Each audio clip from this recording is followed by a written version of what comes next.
Матфей, 14 бүлек. Шул ваҡытта Ғайса тураһындағы хәбәрҙәр Галилея идарасыһы Иродҡа барып ишетелде. Ул үҙенең кешеләренә: «Был сумдырыусы Яхья. Ул үленән терелеп торған. Шунлыҡтан уның ҡөҙрәтле эштәр ҡылырға ҡеүәте бар», тине.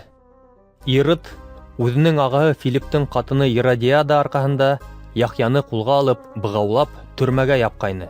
Сөнки Яхья Иродҡа: «Һиңә уға өйләнергә ярамай», тигәйне. Ирод Яхьяны үлтерер ине, әммә уны пәйғәмбәр тип иҫәпләгән халыҡтан ҡурҡты. Тыуған көнөндә Иродиаданың ҡыҙы ҡунаҡтар алдында бейене һәм был Иродҡа шул тиклем оҡшаны, ҡыҙ нимә генә һорамаһын, бөтәһен дә бирергә ант итте. Ҡыҙ иһә, әсәһе өйрәткәнсә: «Хәҙер үк сумдырыусы Яхьяның башын ҡыштабаҡҡа һалып алып кил», тине. Батша ҡайғыға ҡалды. Ләкин ҡунаҡтар алдында әйтелгән анты хаҡына ҡыҙҙың теләген үтәргә һәм төрмәлә Яхьяның башын ҡырҡтырырға әмер бирҙе. Башты ҡоштабаҡҡа һалып алып килеп, ҡыҙға бирҙеләр, ә ул әсәһенә тапшырҙы. Һуңыраҡ Яхьяның шәкерттәре килеп уның кәүҙәһен алып китте. Уны ҡәбергә һалғас, был хаҡта Ғайсаға барып һөйләнеләр. Ғайса иһә, был хаҡта ишеткәс, яңғыҙы ғына кәмәгә ултырып, аулаҡ урынға китте. Әммә халыҡ быны белеп ҡалғас, ҡалаларынан сығып яр буйлап уның артынан эйәрҙе.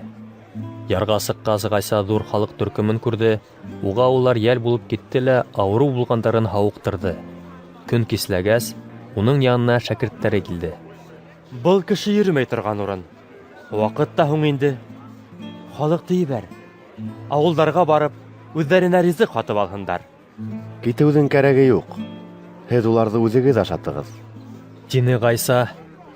Шәкерттәре Ғайсаға: «Беҙҙең бында 5 икмәктән һәм 2 балыҡтан башҡа бер нәмәбеҙ ҙә юҡ», тинеләр.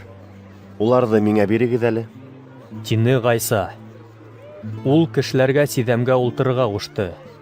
5 икмәкте һәм 2 балыҡты алып, күккә ҡарап, шөкөрәнә ҡылды һәм икмәктәрҙе бүлгеләп шәкерттәренә бирҙе. Ә улар халыҡҡа өләште.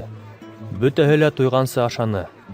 Ҡалған һыныҡтарҙы йыйып, 12 кәрзингә тултырып ҡуйҙылар.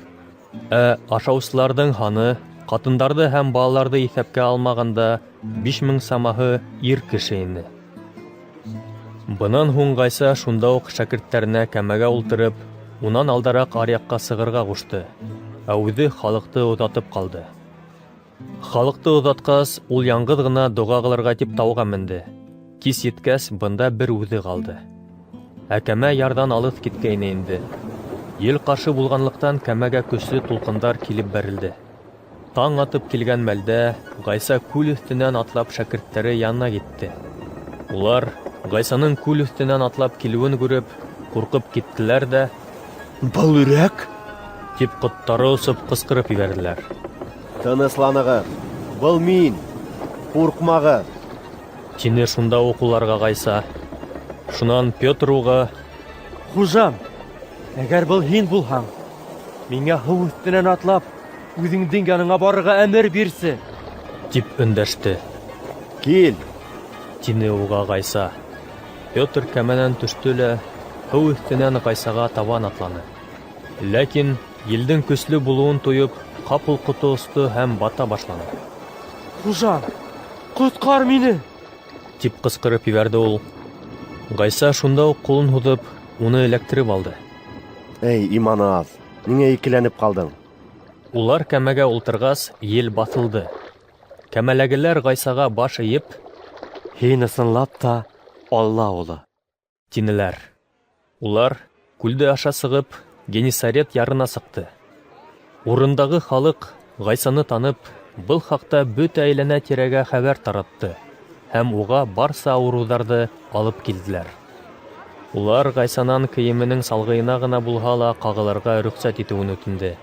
Кем генә ҡағылмаһын, барыһы ла һауыҡты.